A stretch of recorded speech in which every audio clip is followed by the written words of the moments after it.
All right, we'll go ahead and get it started. This 302, as committee members jump back on or are able to join us, that's great. But just in the interest of keeping this thing moving, we'll go ahead and get her started.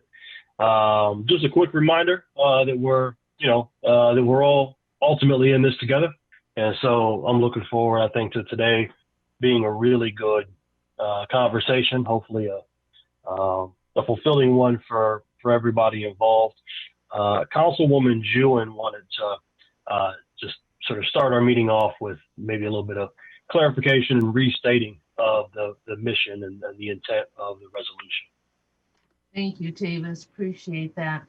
I have gotten some questions in the last couple weeks, and there appears to be a little bit of confusion.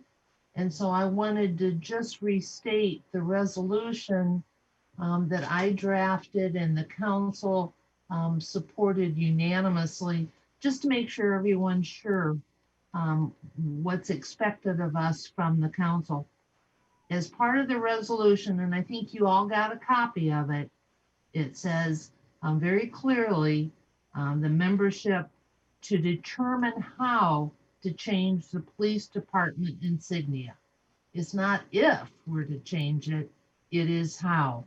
So I want to make sure that that's clear to everyone, that our purpose is to change the insignia. We're to give a revision of the current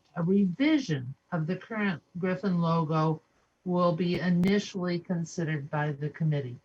So make it clear that resolution did say that the current logo is no longer in effect. We are charged with replacing it. And as part of the replacement process, we are to look at a redesign of a Griffin as our first priority, and then move on if we can't reach agreement there. So if anyone has any questions or concerns, I'd appreciate hearing from you, but I just wanted to make that clear. So thank you, Tavis, for giving me the chance to do that. You got it. Thank you for adding that. We'll start off and the city folks can maybe do the screen. Might be easier if they do the screen share here. Otherwise, I can try to open it up on mine.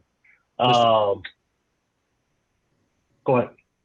Mr. Hall, I just wanted to quick introduce myself since I wasn't on last time. Just real quick, my name is Spencer Gam. I'm a sergeant on third shift. I've worked here for 12 years with various assignments. I grew up in Waterloo, 900 block of Real Street. I went to Lincoln Logan East High, graduated in 05. So I'm invested in this. I really wish I was able to meet all with you in person. I'm kind of more of an in-person guy, but this is just how it has to be at this time. So I thank you all for joining, and I hope to get to know you guys a little bit better. Tavis, do we have the time to do a quick for everybody to do a quick introduction so Spencer knows who's here? And I think we've got one of our students with us today that wasn't able to make it last time either. Yeah, sure. So I did watch the last meeting. It was recorded. I do have a pretty good idea of who everybody is that watched the last introduction. So I'm not opposed to that, but in interest of time, if you don't want to, that's totally fine. Sure. Well, and to that point, Sharon, you said that we do have a student or at least one of the students on. Yeah, Mariah is on, aren't you, Mariah? Yes. Oh, there we go. You want to introduce yourself, Mariah? You want me to turn my camera on? Yes, please. Okay. So I'm Mariah Thurman. I'm a sophomore at Columbus Catholic High School. I joined this meeting I joined this council because I think it would be I wanted to be a part of something big, and I just wanted to put myself out there and make it known that I want to help. And I don't know if Awesome. Joshua is on there or not. Joshua, are you there? I don't see him, so, okay. I can try emailing him. That'd be good. Thank you, Maria. You're welcome. Awesome. Thank you. So let's go ahead and go to that first bullet point on our agenda, the review of the values discussion. And so thanks everybody for joining us or submitting your words last time. And the reason that those are so important is that, and hopefully you were able to gather it with the attachment in your packet. There's sort of two different ways that we tried to show, frankly, maybe some disconnect with where the current insignia, what it means to folks on either side of this conversation, but then also on that sort of the flip side of that, there's some real commonality on what it is that we all want to see out of a department and its relationship with the community. And so those places, those sheets that you see just blue or green, or sorry, blue or yellow, those sort of signify each side's response. And as Joe said last time, we sort of hate that term sides, but for the sake of conversation, it's easier to just sort of reference it that way, knowing that ultimately we're all in this together, right? So when we see these two sides, one is yellow, one is blue, and no overlap in that initial question of regarding the current WP insignia or WPD insignia versus a lot of commonality in the green. To me, that says that we've got some work to do, but I think that there's an opportunity there to come to some greater understanding of each other and of making sure that this insignia, as well as the overall branding, really matches where we're trying to go. Were there other thoughts? I'm going to try to share the screen here. Let me know if this works. So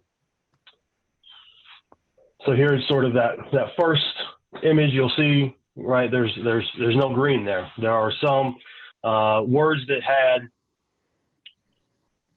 of similar responses. I tried to cluster them if I could, just to show they change in size if there were duplications. And so, aggressive and fear were large on sort of that community perspective. And again, I hate to sort of break it into sides. And then, history and tradition and vigilance and those things from the PD perspective. Were there other thoughts? Were there other pieces that folks sort of picked up on, any insights or perspectives that folks wanted to share?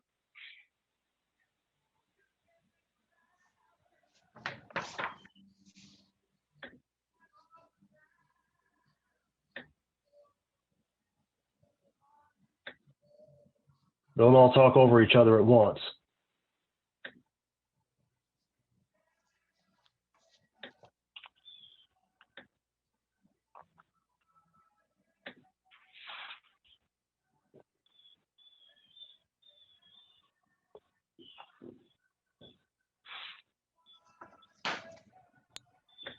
So did anybody else, I guess, pick up? Go ahead.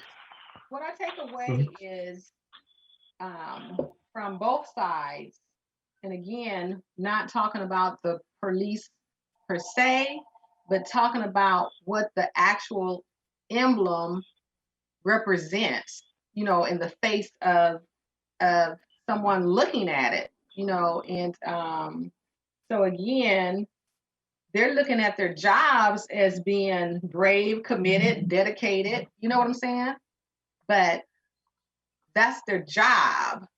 But that emblem, when you look at it, and again, it was implemented at the height of the civil rights movement. And so it makes it feel like it was done at a time when there was so much division and racism and not wanting to integrate but still be segregated. And so again, their perception is their job. And I'm not speaking for them, but that's just my opinion.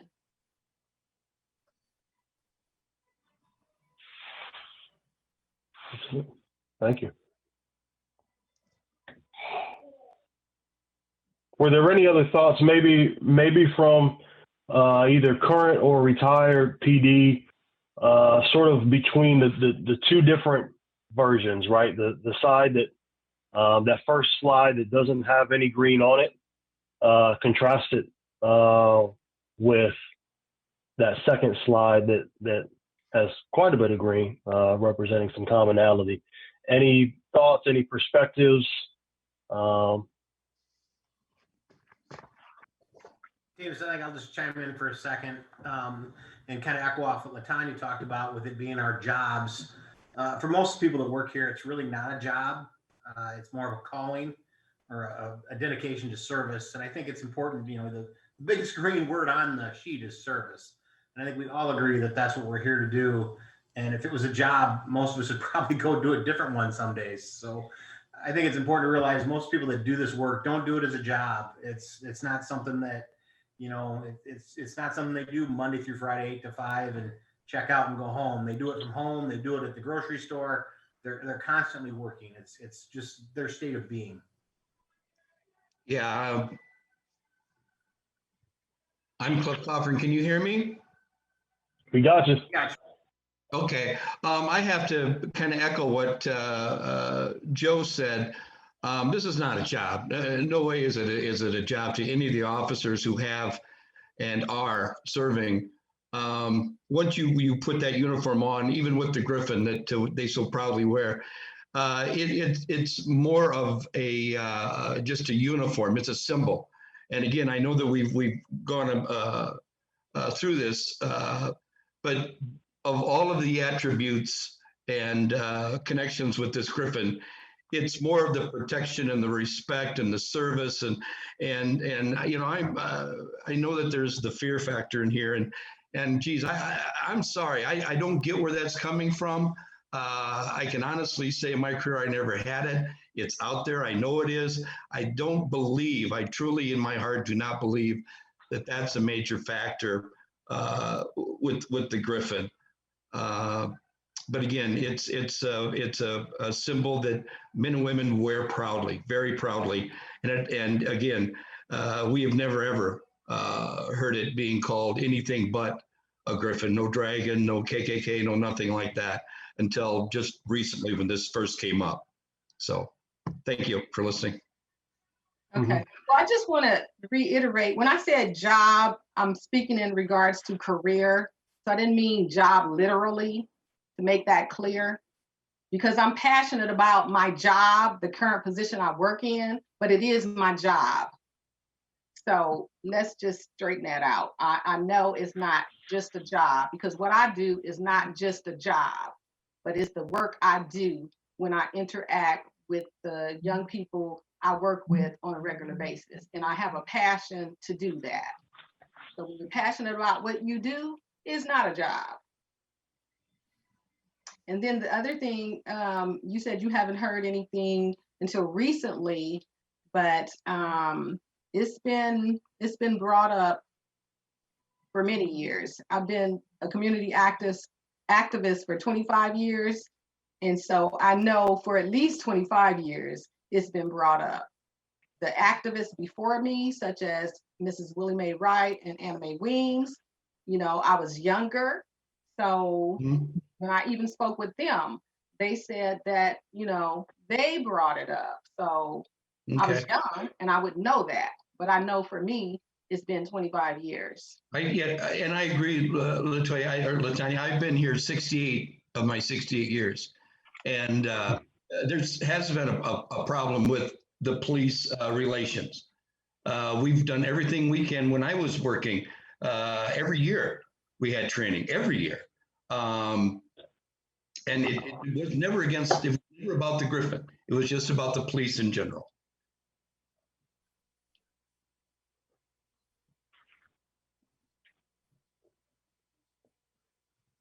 Tavis? This Sure. is Sharon.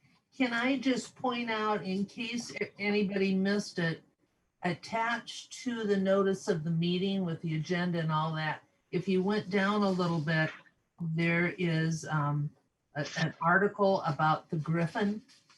And then there's an email that Major Leibold sent out that talked about what a little bit of the history of the Griffin and a little bit of what it means to the department. So I hope everybody has a chance to look at those two attachments so they know in mythology what the Griffin meant, and consider that. So thank you. So Joe and Cliff both spoke to this sense of service, which I think is important.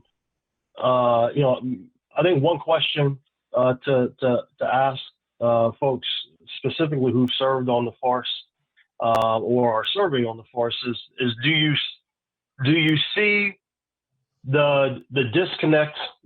Cliff sort of spoke to it that he recognizes a disconnect, but the department does do the trainings. They put in the work to try to bridge that gap.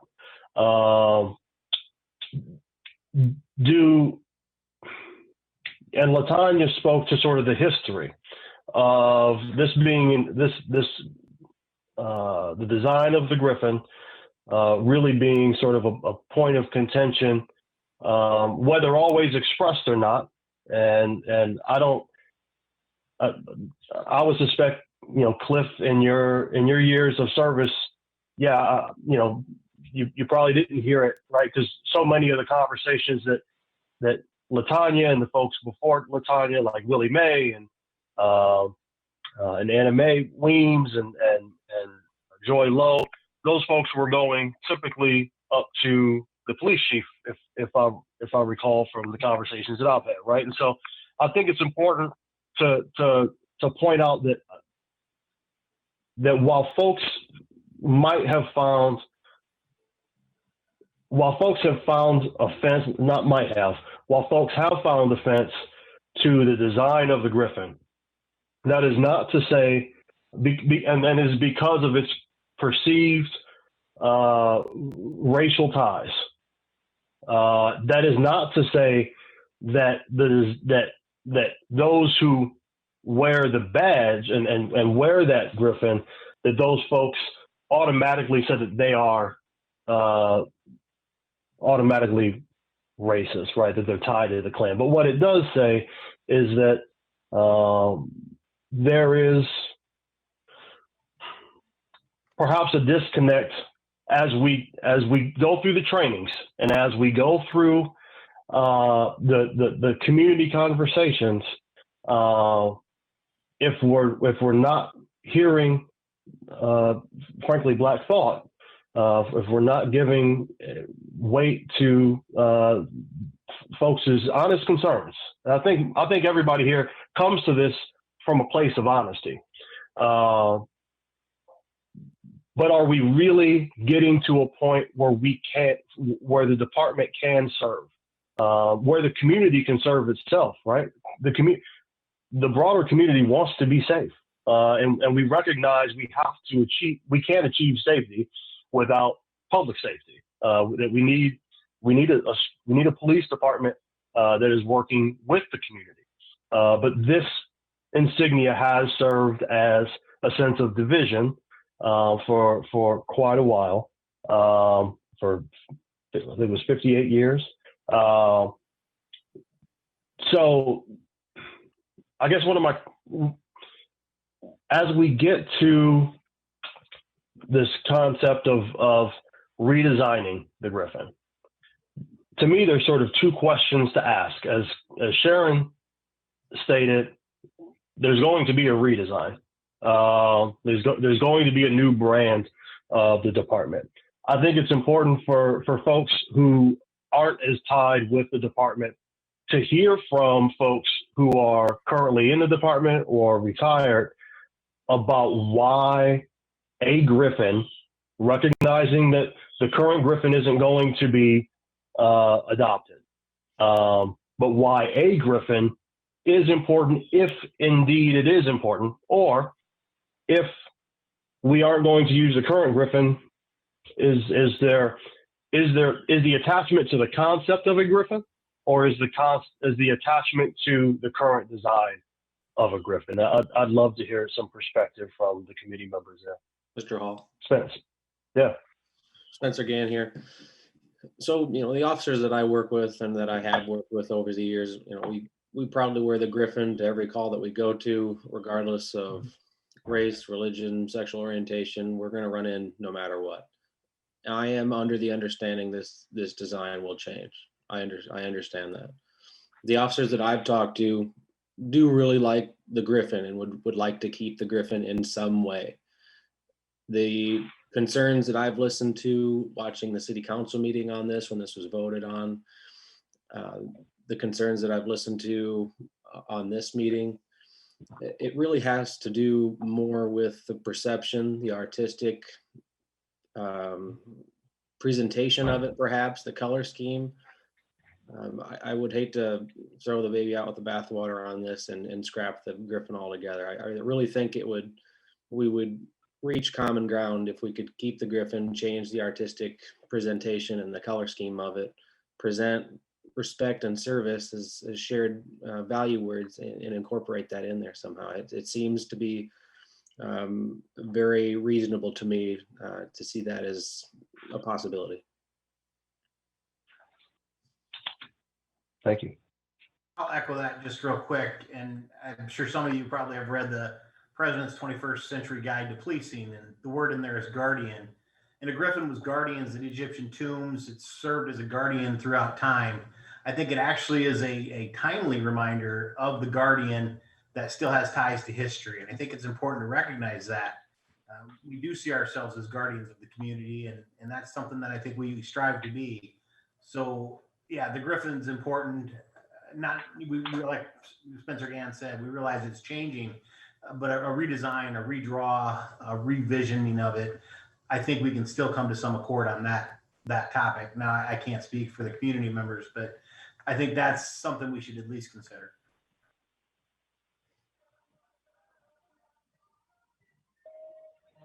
Am I hearing that guardianship is possibly a word that could be added in green? It didn't come up, but if that's an important aspect of the Griffin to the officers, can we perhaps consider adding that word? That's a big word. Nobody wanted to spell it. That's why it's not in there. Takes up too much space. Yeah, it's a long word. It is on the perception. Guardianship is on the perceptions of the Griffin from last month's meeting. Yeah, look, I think that I hate to sort of sell this process short and start to insert things that didn't have original agreement, right? The concept here is that what is it? What are the principles that folks found agreement on, sort of without prompting, right? There wasn't a whole lot of side conversations or any of that when folks were coming up with their words. So the fact that we all sort of organically came to these words, I think, speaks incredibly loudly about the values that we truly hold dear. And these were words that we all had agreement on. Guardianship, to Cliff's point, guardianship and vigilance were on the initial. Got to move my screen around here. Guardianship, watchful, vigilance was on sort of the current insignia perceptions, but it wasn't articulated in the ideal relationship. And so I think we're best served to sort of stay true to this process these were the words. And I mean, respect, if we go to that, the last slide here, respect had six folks said respect. 6 folks in a 12-person committee that's I'm no mathematician, but that's half. Same for service. Service is over half, right? That's a winning number there with 7. And so I think those words to me, the fact that we have so much commonality there really speaks to probably a strong path forward. But I do think that opens up to another part of this discussion, which makes sense for this committee to have, which is the term vigilance. I'd love to hear maybe from both sides again. But when PD uses the term vigilance, when certain members of, did I drop the meeting? Can folks hear me still? You're still good. Yeah, I can hear you. All right. My Wi-Fi got shaky. So with the term vigilance, maybe from folks from both sides of the insignia conversation, right? When you hear vigilance, or when you say vigilance, what do you hear? What do you say?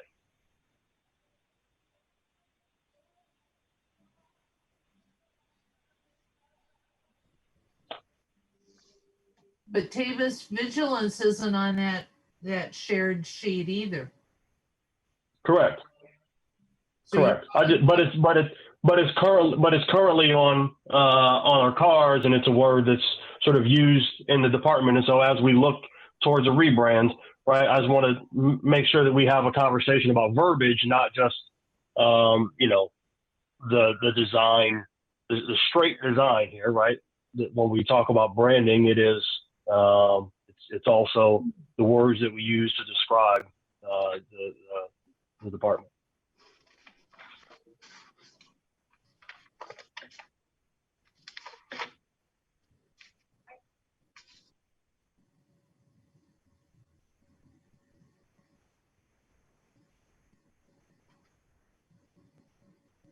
I like guardianship better than vigilance. I think guardianship sounds more like community protection, and vigilance maybe is a bit more aggressive and reactionary.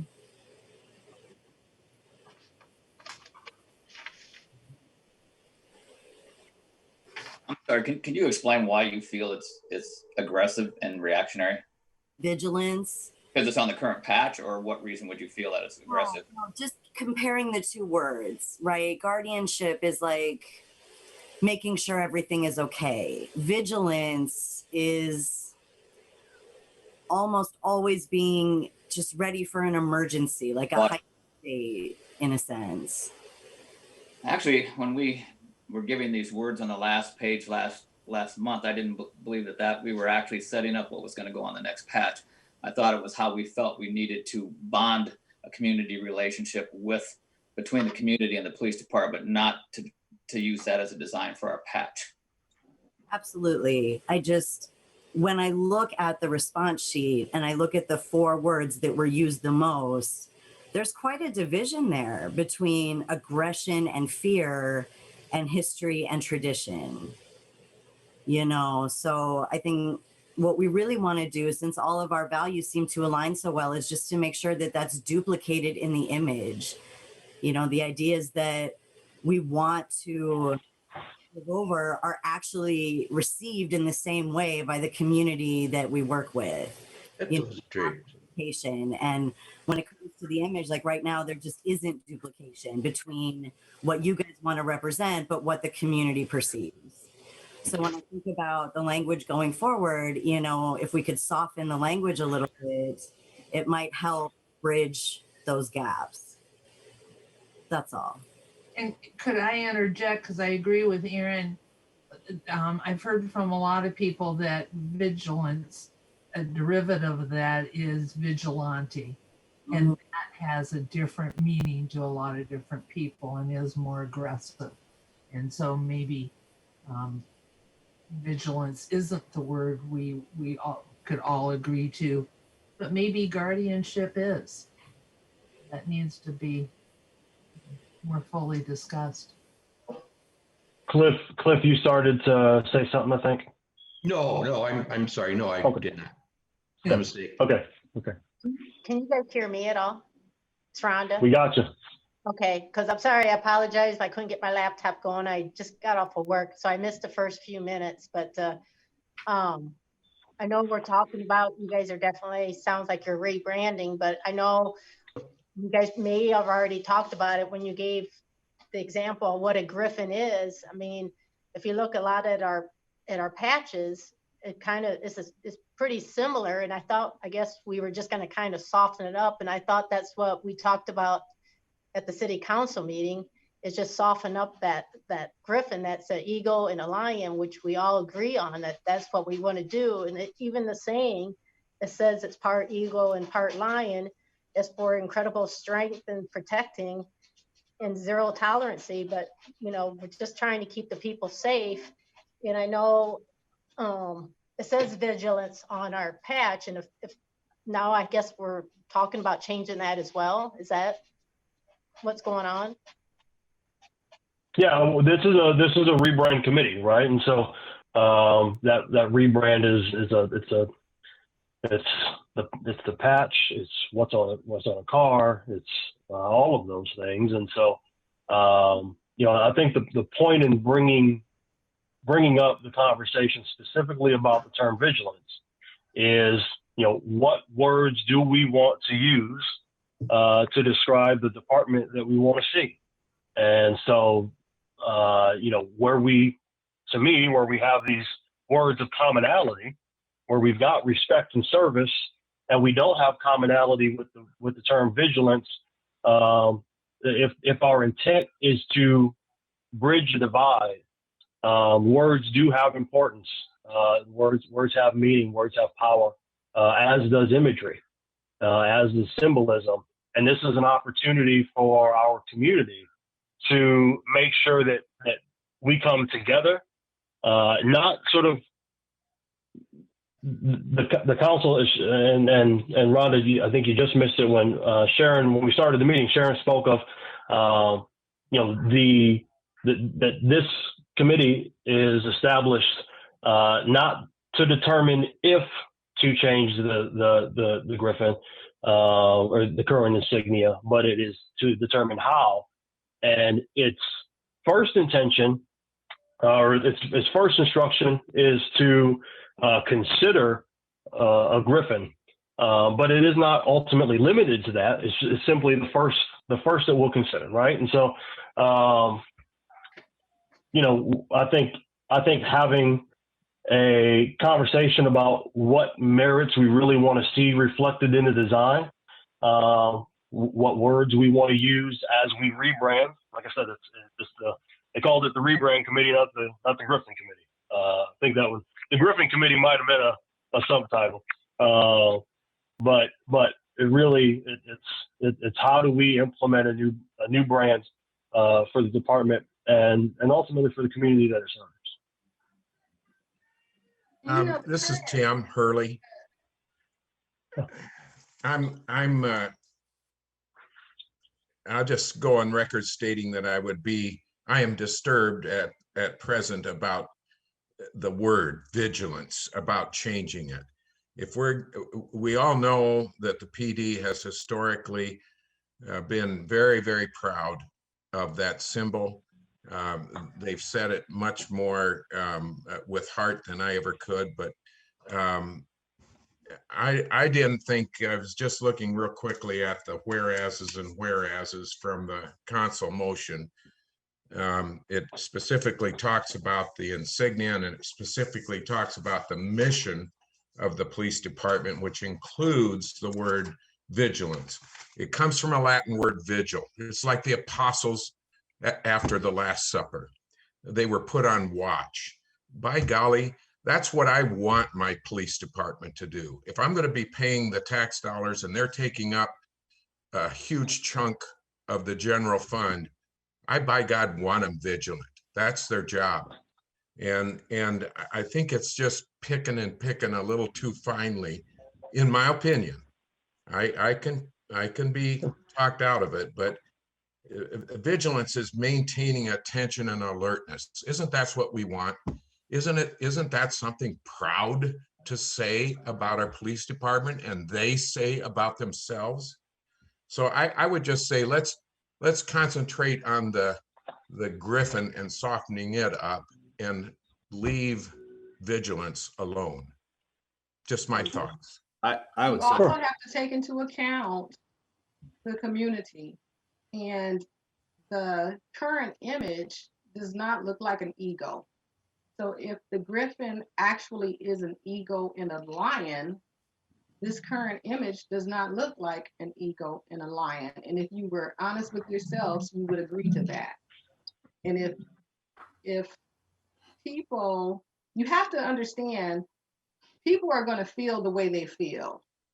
And you can't take away how they feel. All you can do is help them to realize we're trying to work together so that everyone will feel a part of this community. The community will feel a part of the police department. The police department will feel like they're connected to the community. Our goal is to bridge us, not divide us. And so again, the current image does not look like an ego. Back to the word of vigilance. I agree with Mr. Hurley. And I've heard the argument for guardianship. In my opinion, those words kind of seem like synonyms to me.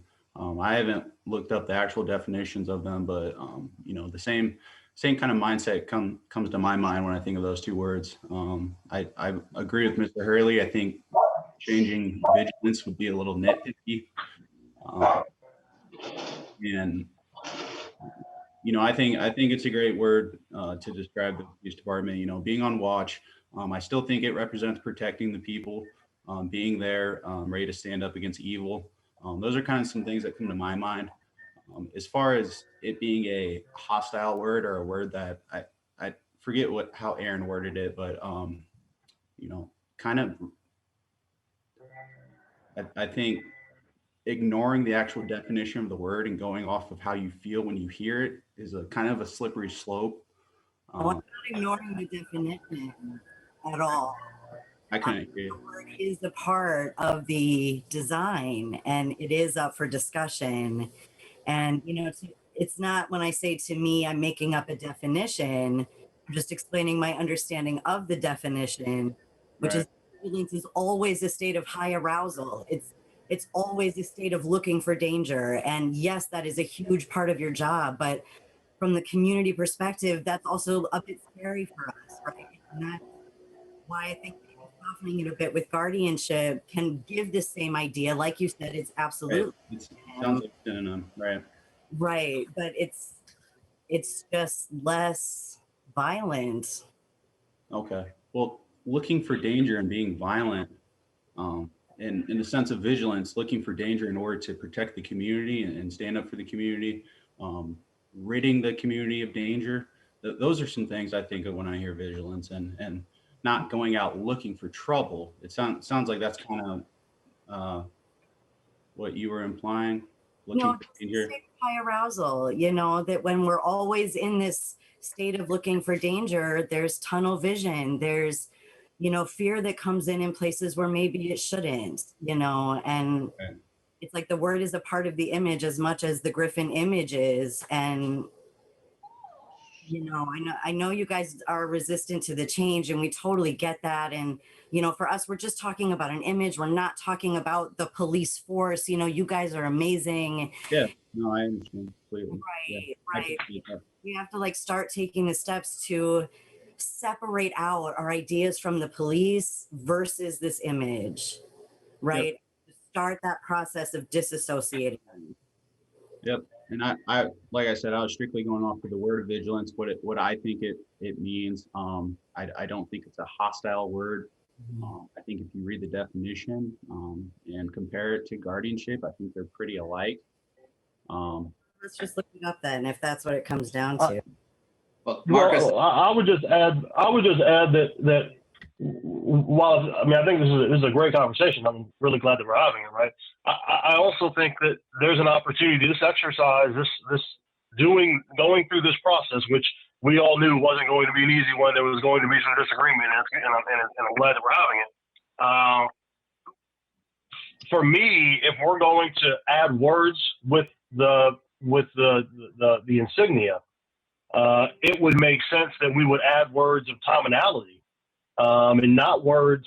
If we're going to give serious consideration to the design of a redesign of the Griffin, incorporating some version of a Griffin, I think maybe moving away from the term vigilance to one of those terms or two of those terms that we actually had commonality on, right? We had at least 50% of the committee said respect and service was an important ideal between an important ideal in regards to our relationships, right, between the community and the police force.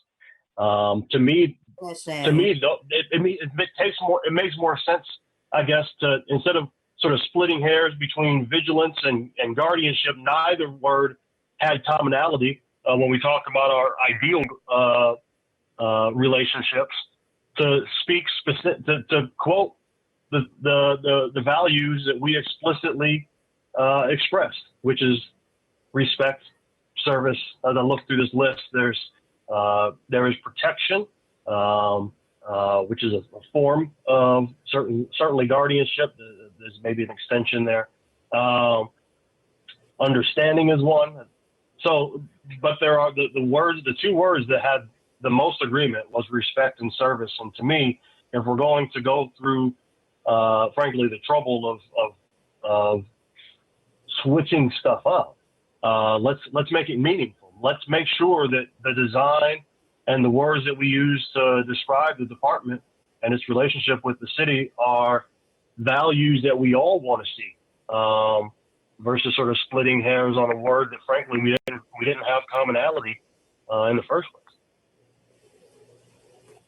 Davis, I didn't know that was an option when we brought this up a month ago. That's what we were looking for, was common verbiage to put on the patch. I mean, and just a quick thing, Aaron. Yeah. Well, Dave, it wasn't. That wasn't. I'm just saying. I'm offering it as a perspective. If we have these common values, perhaps it makes the most sense to have the verbiage on the insignia reflect those common values, versus sort of a hold on to the existing insignia. Sorry, go ahead. All I wanted to do is just for Aaron, the definition of vigilance is a state of keeping careful watch for possible danger or difficulties. It's not a heightened alert or anything like it. It's just keeping careful watch. That's the definition. So I don't see anything aggressive about it. But like I said, Tavis, I didn't realize that that's what we were looking for on last month when we were doing the perception and current relationship with the police department. But thank you for your perspective. And Tavis, let me just reiterate, I've heard from a lot of people that vigilance to a lot of community members translates into vigilante. And vigilante is not a word that they felt comfortable. I tend to disagree that it means that it translates to vigilante, but that's somebody's perspective and opinion. And I don't think the men and women of the police department would ever feel that way. So I'll leave it at that. Thank you.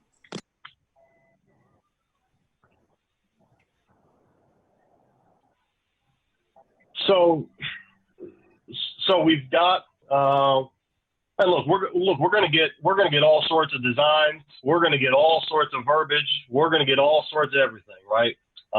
We're going to put out this call for public submissions, and I suspect it's going to be the full gamut, which is good. It gives us options, right? Are there words? We don't have to settle in on words today. It will be something that we should settle in on when we finalize our patch recommendation. But in terms of recommendations and how we make this public call for submissions, are there some words that we want to include? Are there some that we would prefer to stay away from altogether? Sort of is there any need for further discussion, I guess? Well, I think I just want to weigh in real quick on the whole vigilante discussion. Vigilante, it couldn't be further from accurate. We are sworn members of the department. We are sworn members of this community to serve the law, whereas vigilante is not. The definition is clear that those are unauthorized people providing protection. We are actually sworn members and take an oath to provide that service. And I think you can combine words and make a joint agreement that guardianship, service, all of those things could be pushed into vigilance if you want. And you can also make the argument they can't be. I mean, we're talking a lot of people's perspectives, and LaTanya spoke to it. You're not going to change the way people feel. They're going to have a feeling that they've created. I feel one way. I'm sure LaTanya feels another. It's the way we look at the world. And I think we need to understand that. I don't know that we're going to come to an agreement on the wordage. I think we put it out there and let people decide, and we take them in, and then that's what we're here for. We're here to take the designs and come up with what we think serves the community best. All right, so this is Tim. Yes. It seems to be a no-brainer. And I'll just start.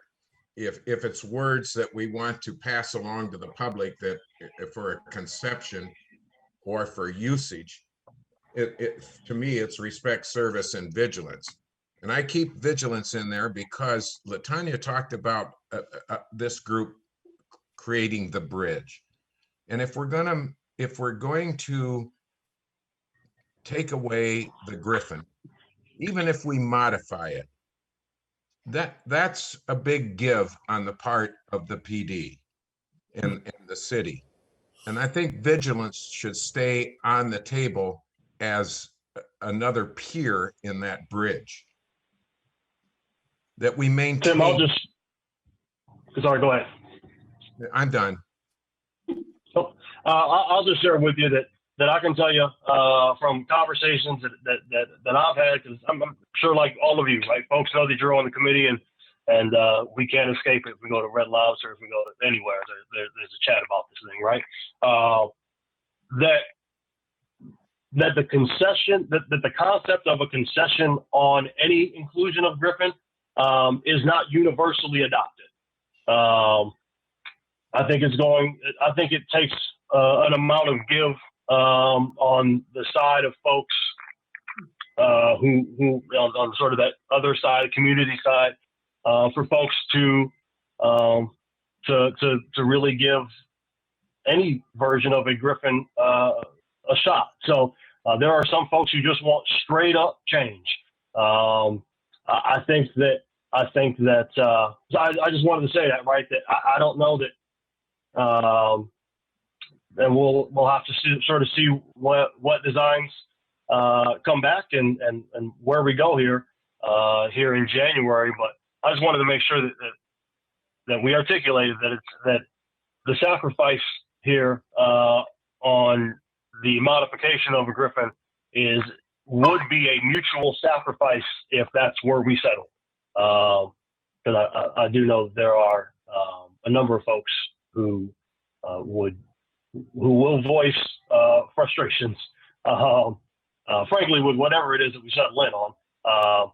But there will be certainly verbal frustrations if we settle in on a Griffin, and there will be verbal frustrations if we change the existing insignia at all. So as we all signed up for, we know what we're getting. But Davis, yeah, plan to send out an RFP, if you will, with at least give some guidance on how this symbol would be used, but also give some guidance that says, hey, one consideration is a redesign of the Griffin, and then second consideration can be anything else. so that we at least let the potential designers know that a redesign of the Griffin is one of the options and the first one we'll consider. I think that the call is simply for the submissions, and it's this group's responsibility to. We'll go through here towards the end of the agenda how folks will rank each of those and sort of our responsibility as board members. But I think throwing it out there that we're looking for submissions for new insignias. Tim, Mayor Hurley referenced those 3 words: vigilance, respect, and service. Do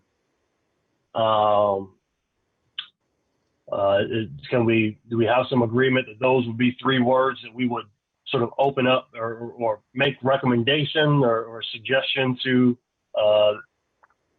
potential designers? Those are some words of commonality. Those are some words that the committee has expressed an interest in seeing incorporated into design. What about adding guardianship to that? Mr. Hall, I think that's at least a reasonable approach for those 3 words. I think if we start adding in words that you described, as we all saw, that we're not on the common word sheets, I think we start kind of getting in the weeds of what else do we want to add. Let's try and keep it simple. And just as a note, as far as vigilance, I know people have different feelings on that, but I think that the word is just so tied with the image that people are forgetting what the word actually means. And I can find nowhere where it means anything about vigilante other than they sound the same. No, it's the etymology. It's the same root. It's okay. And I understand your perspective. I just want to say that right. I think those 3 words are good to add. And what were the 3? Respect, service. What was the vigilance? I just want to make sure I'm vigilance. Okay. Yeah. Now, look, I suspect that we're going to get folks who submit other words as well, right? Just because we express an interest in the designs incorporating any one or combination of those, doesn't mean that we're not going to get other stuff.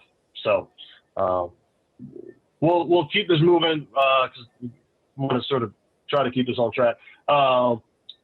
Really quick, I know when I talked with Joe, if you could just speak to Joe, sort of the color scheme and PD's perspective of the color scheme, and then maybe some quick conversation from the committee if we want to make any public calls to either keep or change or whatever. Okay, I thought I was having mic problems. Am I working?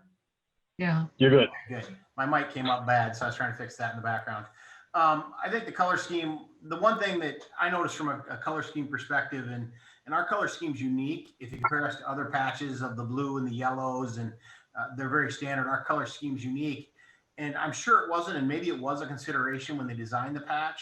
But what I really notice now is when we're in an event or a crowd or a crisis, we're easy to find each other. That patch really makes us visible. It really makes us quick to find.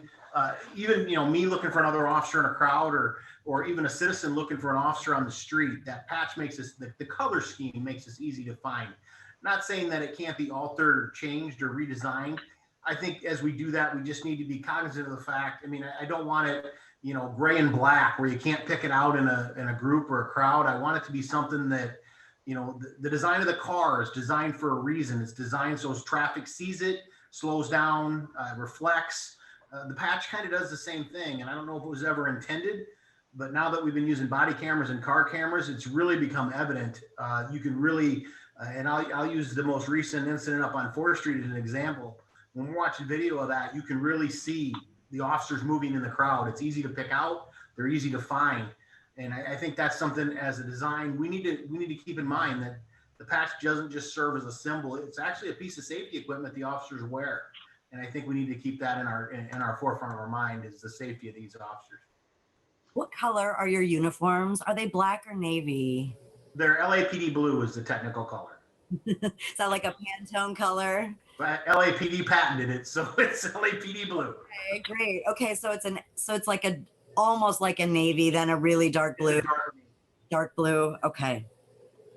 Joe, I was just noticing the patch that you have on the front of your uniform that has a yellow background, but has green and blue on it, and that really stands out nicely. Yeah, that's the badge. It's very similar to the metal badge the officers wear. I just happen to be wearing a polo, so it's just a cloth badge. Okay, but that color scheme stands out nicely. Yeah, the yellow does. Mhm.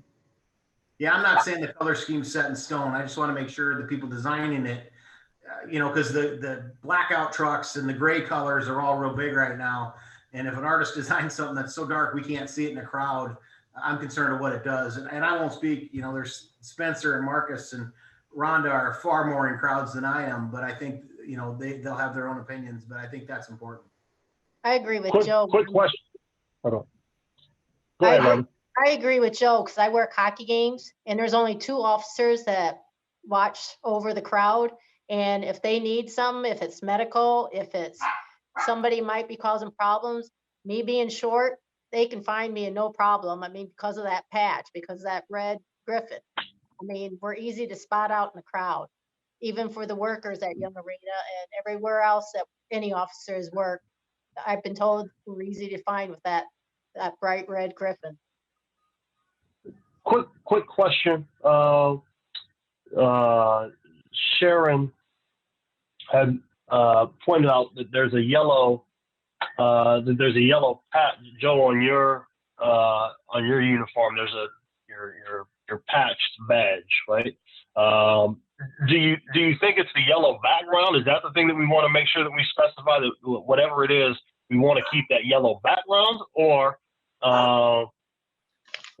is the red really sort of pivotal? Well, nobody's ever accused me of being artistic. I can't match my own clothes. So I will leave that to someone with a far more artistic mind than mine. I just think as they design it, as we proceed forward, we need to realize that it is actually a piece of safety equipment. And I mean, obviously I don't necessarily want the, green and yellow NHTSA traffic vest looking patch, but I think something that can be spotted in the dark in a crowd, it doesn't, a blue on blue where it just kind of fades in, gets hard to see. And that is concerning.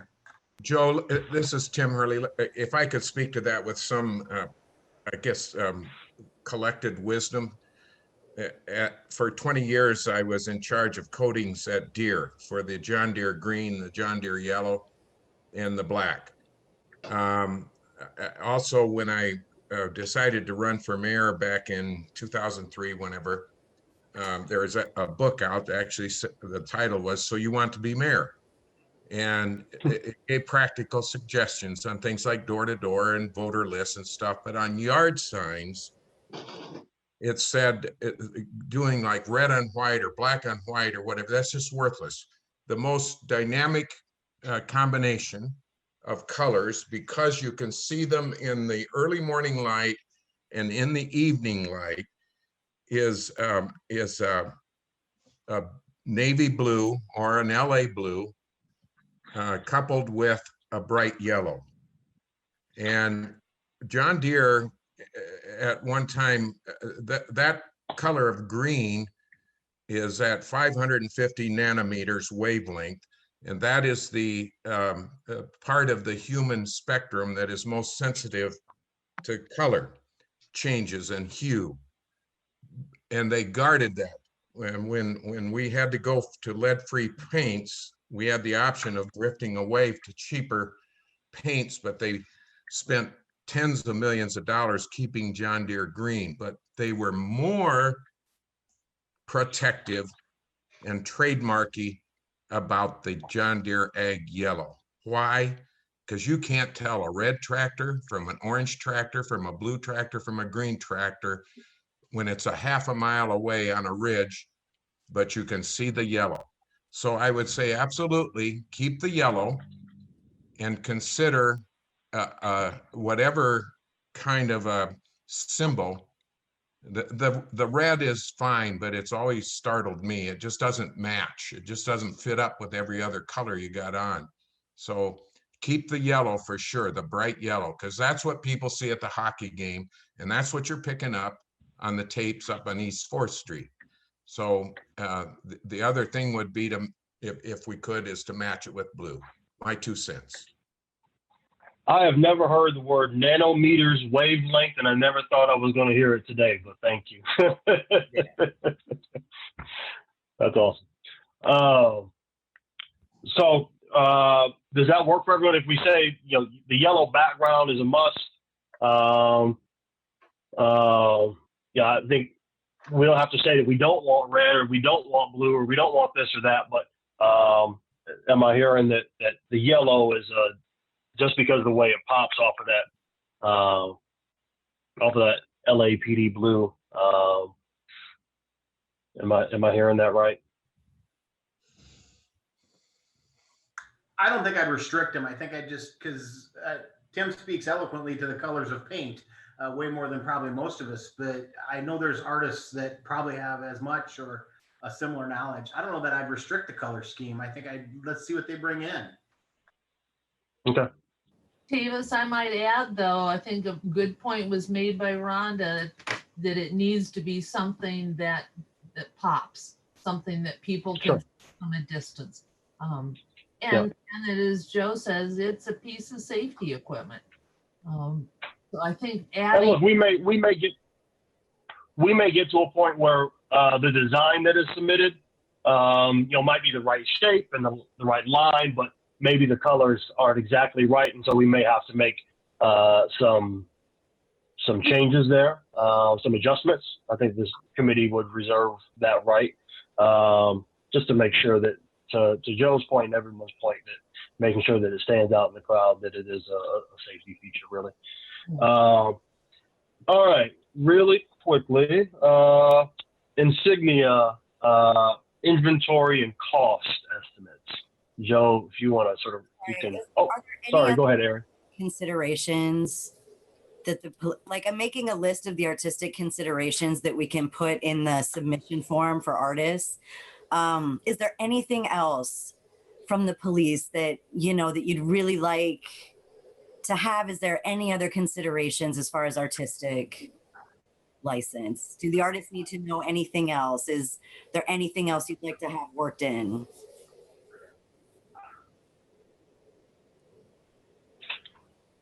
Okay, then these are the considerations that we. Hang on, Aaron. I was having a hard time unmuting for whatever reason. Sorry. No problem. I'm having some issue, but I don't think I want to restrict them. I mean, you can go online and look at thousands of patches. I showed Tavis, I have a patch collection at home. There's so much out there. I think the shape, I don't see a need to change the shape, but again, I have zero artistic skills. So there may be someone out there that wants to redesign it and make it look different. And I'm pretty open as long as it kind of meets our needs and it's unique and represents the officers who wear it daily. Right. I think that's what's important. I would maybe add to that though, Joe, that we may want to say that it's got to maintain the current shape of the patch, so that if because it might help for not the polo uniforms. I think those are going to be harder, but the other uniforms to simply switch the patch out. Right. So we don't have to get. Yeah. Your probably cost is going to go up if you change the design, make it a square or make it a circle. Yeah. That's going to affect cost. I didn't think about that part of it, but yes, that's true. So it should probably stay in the same boundary. You want me to try to share my screen now with cost? Yeah, that'd be great. Thank you for jotting those down, Aaron. That's going to be super helpful. Do you have it? We got it. All right. So I'll run down real quick. The top is just the patrol and our vehicles that have graphics designs on them. We have 32 squad cars that are marked. The rescue vehicle, the Bearcat, our command vehicles, the motorcycles, the Gator, our Segway, speed trailer, the radar Jeep, they all have markings on them. To replace all those markings, we're guessing I'm going to round up just because nothing ever costs what it costs. It's going to be about 12 grand. Drop down to the uniforms. That's really bitey. Joe, on the vehicles, is that just taking off the decal and putting on a new one? Yes, that's replacing the decal only. Okay, thank you. Yeah. Uniforms would be taking patches off and replacing where we can. We're pretty certain we're not going to be able to do that on the polos, so that cost is a bit more. Currently, we have 123. If you're listening, we'd like to go higher than that, and 12 reserves, and that's probably going to go up as well. But you can kind of run through. Everybody has 3 short sleeve, 3 long sleeve shirts, a summer jacket, a winter jacket, polos, long sleeve polos, baseball and stocking caps, K9 uniforms, TAC uniforms, bomb uniforms, crime lab uniforms, negotiators, all that, plus the cost of the actual patch, which depending on the design, we may not get for $2 or $1.95. That's what we pay currently. But I think if the design gets more intricate, it may cost us more. I don't know. So you can run through that and kind of run down the right-hand side and see what that costs. The actual shirt cost is cheaper because we believe we can take them off and put new ones on. We're almost completely confident we will not be able to do that with the knit polos that we wear. And Dave Bozen can speak to that. He's tried to do it and it doesn't work. It ruins the polo. So that's kind of where that all runs. That comes down to a total of $78,000. Every handgun we own has it stamped on the side. To replace the handguns is about $61,000. And then just some miscellaneous stuff, training placards. Business cards were on there. I took them off. The schools do our business cards now. So we just did 250 business cards through the school, and I'll hold mine up somewhere so you can see it. That look like this. But by July, when this gets here, we'd probably be due to order again. So I don't know that that would be that big a deal, and $125 wouldn't have covered it anyway. Paper is extremely expensive right now if you haven't paid any attention. And letterhead I took off because we simply print that most of the time anyway on our computer printers. So we can change that just by simply changing the design in the printer and printing them. But with all of that, you're still looking at about $150,000 or more to do it all in one fell swoop. And our group obviously don't spend money. We have no authority to spend money. If we did, I think we could probably chew through more than this. But it's going to be up to the city council, Sharon, Mr. Bozen, and others to decide how they want to proceed once we come up with a design. If they want to take it all at once or if they want to do it in pieces. Joe, how much of this would be in your annual budget anyway? Absolutely none of it. Our annual budget, New officers? our last year's GEO bond was $150,000. But you don't even put in your budget any replacement or for new officers or For anything? the new officers, yes, and older uniforms, but it's not a lot. You're probably talking, I don't know, I have to look. It's not a ton of money in the uniform line, maybe 40 grand, but that's got to buy pants, gun belts, leather gear, body armor. I mean, there's a lot of other things that go in there. And Major Leibold? Yes.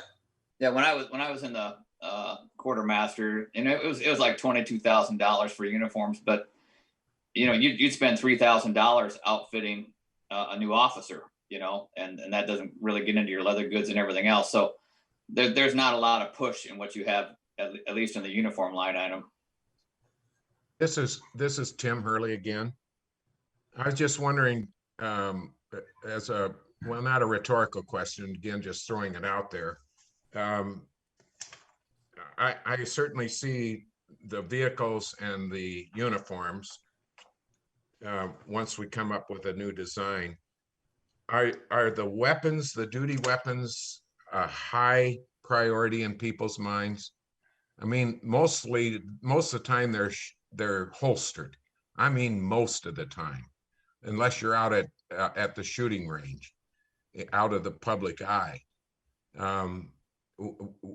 Is that a must in people's mind that we get the Griffin off the handguns? I'll go ahead and start. From my perspective, it is not a must. I think we'd be perfectly fine to replace those with, you know, sort of attrition of those handguns. And so as they get replaced, I would, you know, probably recommend not putting the old insignia on. I don't know if there's a cost to putting one on there, period, or the value of doing that.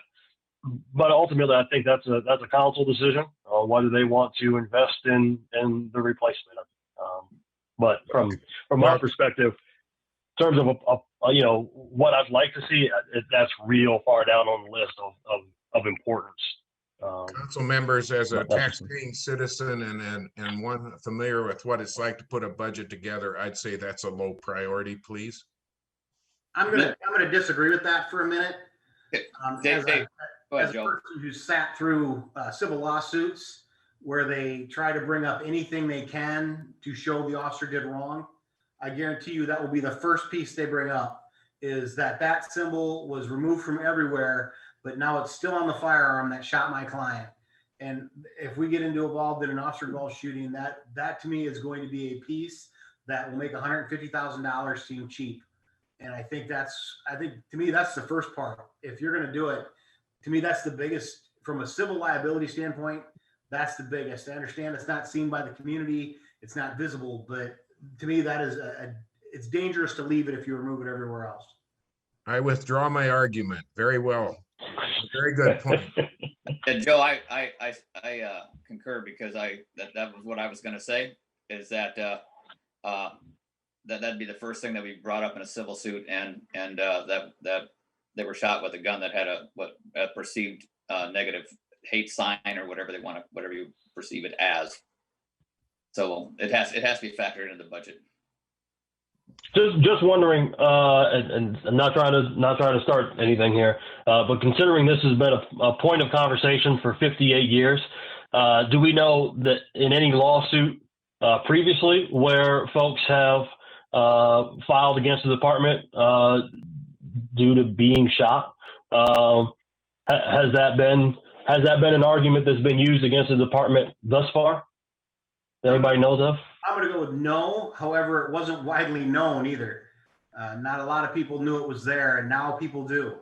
They know it's there. It was brought up at council. It's been spoken open forums. Prior to this, it wasn't like people looked that close or saw it or made the connection. But now that the perceived racism part of it and that it's on the firearms, I think you connect the two, it becomes an issue. Okay. Well, there we go. That's why people elect members of council, right? Y'all gotta figure out how to make it work. Travis, it's Rhonda. Yep. Who's actually paying for these changes? Citizens, So it's taxpayers? yeah. I've got a couple of granting organizations in mind that I might approach. I don't know how it'll be received, but I'm gonna at least look for grant funds to cover this cost. Okay, because my suggestion too is next year we vote for a mayor? Is that when his term is up again? Fall of Every election year. Yeah. Following year? Okay. Because I was gonna say, if there was a way we could put it on the ballot for the citizens who's paying for these changes, because everyone I've talked to, I'm not talking police people, I'm just talking local people that pay taxes, and they don't want the money spent for the change. So that was a suggestion I wanted to bring up.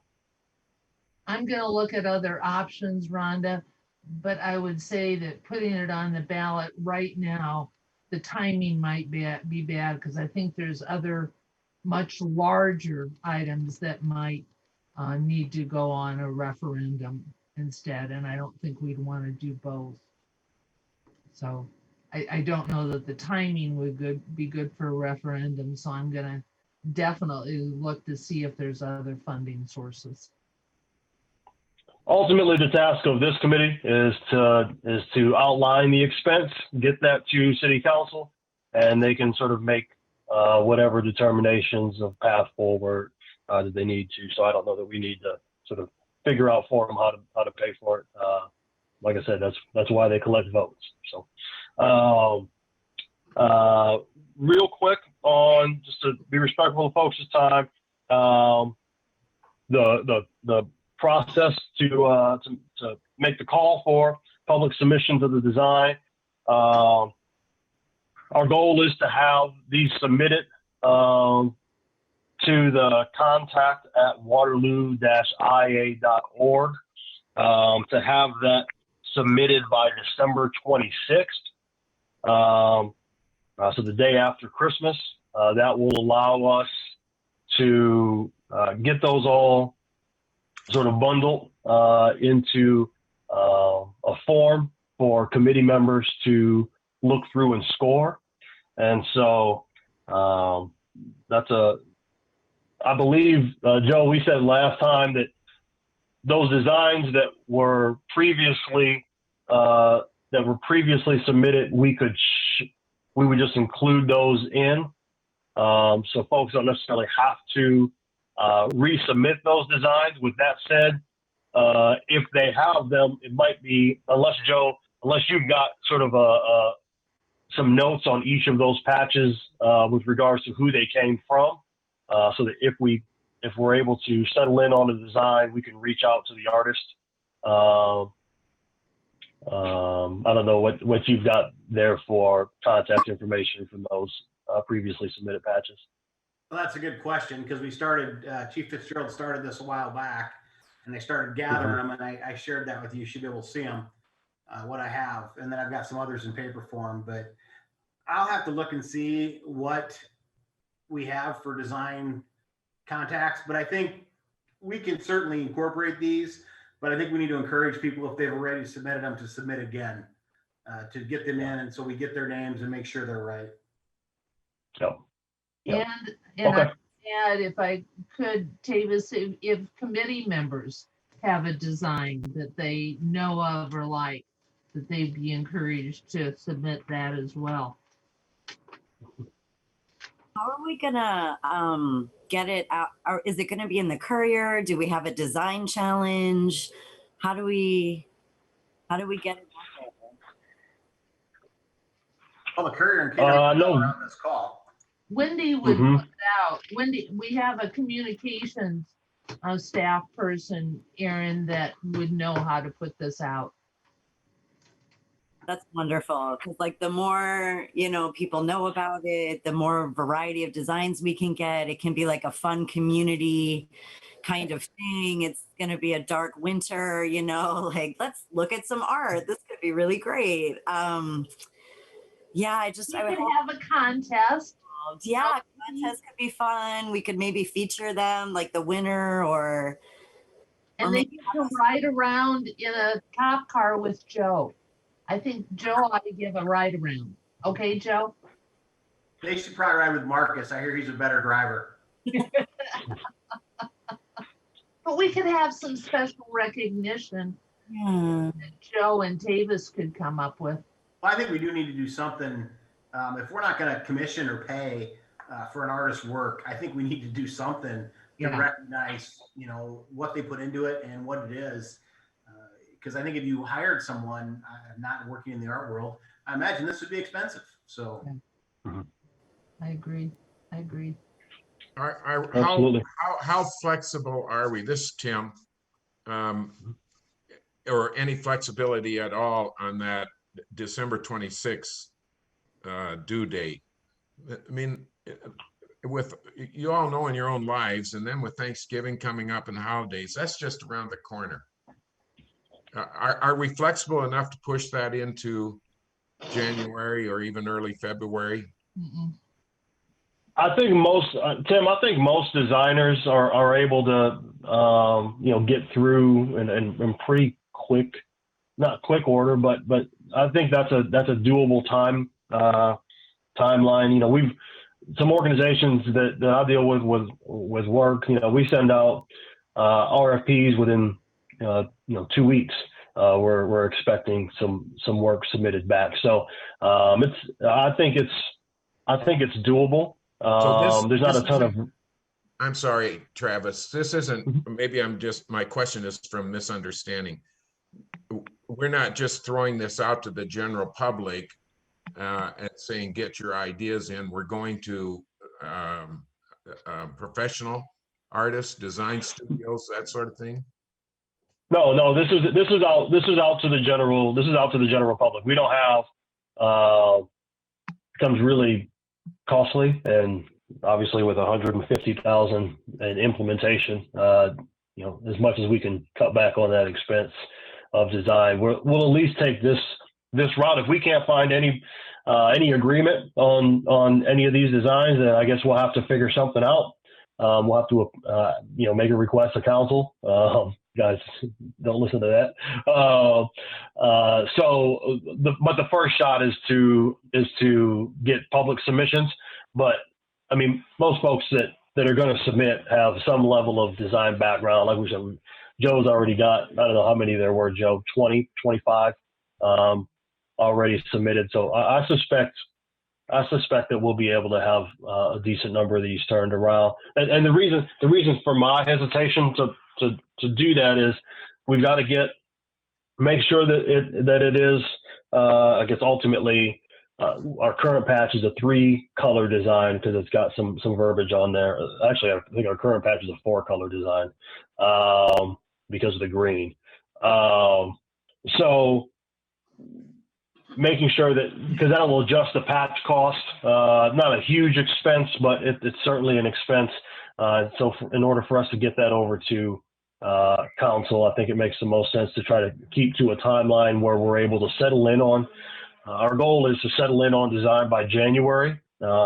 We've pushed our January meeting back 1 week to allow for this group to score each individual design. But I think a month, about a month and a half, 6, 8, 7 weeks it should be ample time for folks to get a design. You're right, you got the holidays in there, but I think folks can. I suspect folks can do it. And Tavis, we've got to have some lead time on when we're into budget discussions and how we're going to try to figure out paying for this. Sure. Well, I know Kendra's going to send around. That sheet that Joe put on the screen. Those numbers are going to be pretty close to what our recommendation is. There might be a little bit of wiggle room on just depending on design and the number of colors that the patch has, but it's going to be pretty close. Does that sound about right to you, Joe? Yeah, I just don't know. I've never, this patch has been here since the time you can say, long before my time. I don't know what the patch designer, that $1.95 is what we pay for a patch today. But I don't know if there's going to be a setup charge. I mean, that'd be my only question. I don't know. I'm assuming there is. But we just pay, we buy them by the 1,000. It's $1.95 a patch and off we roll. I don't know originally if it costs to implement, that might be an additional cost, but I can't imagine when you're talking $150,000, I can't imagine it's going to be more than $1,500, but I might be wrong. Again, I don't work in that industry. And Davis, in committee, I disagree with priority being first given to Griffin, because if a person is creative and an artist and that is their calling, I think that they should be allowed to come up with a creative design. I'm not an artist, but I know artists who are very creative and they can turn a pumpkin into a princess. So I just don't feel we should limit, the artist to one particular thing.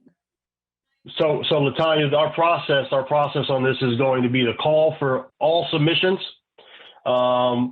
Griffin included designs and non-Griffin designs, whatever folks want to submit. We as a committee will go through and score each of those submissions, rank them 1 through 10. We'll be able to create an average based off of our scores, and then we'll be able to pick our top designs from there. The way the resolution is written, we do as a committee have to give consideration first to a Griffin, to the Griffin concept. But if we can't come to some sort of agreement on any of those Griffin designs, at that point, we would then move over. We wouldn't want to restart this process and do another call for submissions and whatnot, right? So in order to keep true to the intent of the resolution, we'll collect all designs, first grade, or we'll score all of them, but we'll first consider those Griffin designs, and then if we can't come to some point of agreement, then we'll move over to any of those broader those other designs that don't include a Griffin concept. Okay. No, I get that. I'm just, like I said, I've been doing this for 25 years and I've been looking up Griffins for the last 10 at least, and all of them say an eagle and a lion. So Sharon, is Yeah, the cost report is due February 1st to City Council? sorry, can you repeat that? Sharon, is the cost report due to City Council on February 1st? Is that right? Let me double check the resolution, Aaron. I know that's just about. The budget's due. It Right. is, Know the design first, right? Before we can submit the budget. Well, that design had until June 30th. yeah. The budget for it, we had to have by February 1st. A preliminary financial report shall be delivered to the Waterloo City Council by February 1st. So does we have to give them for that, or do we need to rework it once we know the design?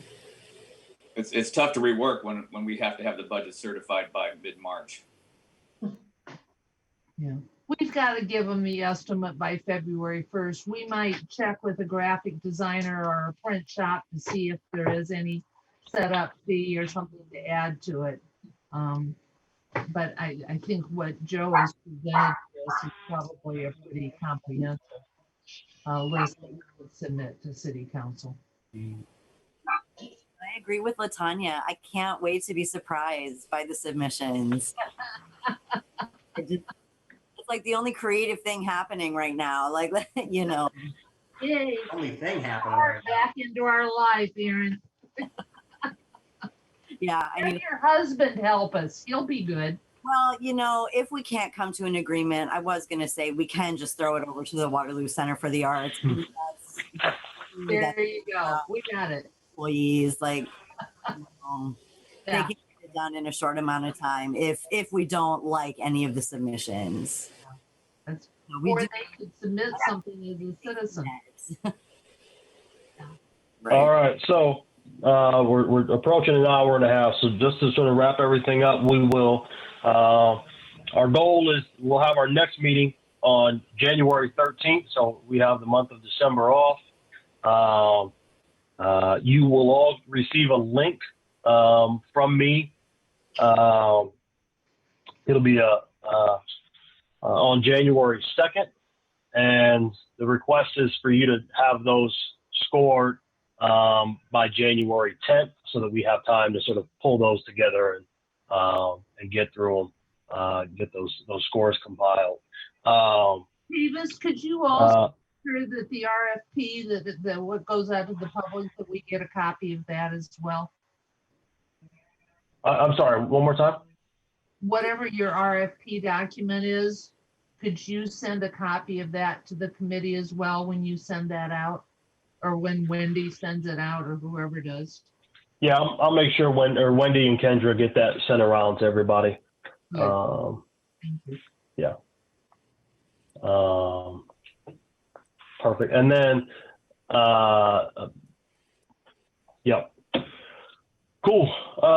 Is there anything else, I guess, for the good of the cause here? Good meeting, guys. Real good. Yeah.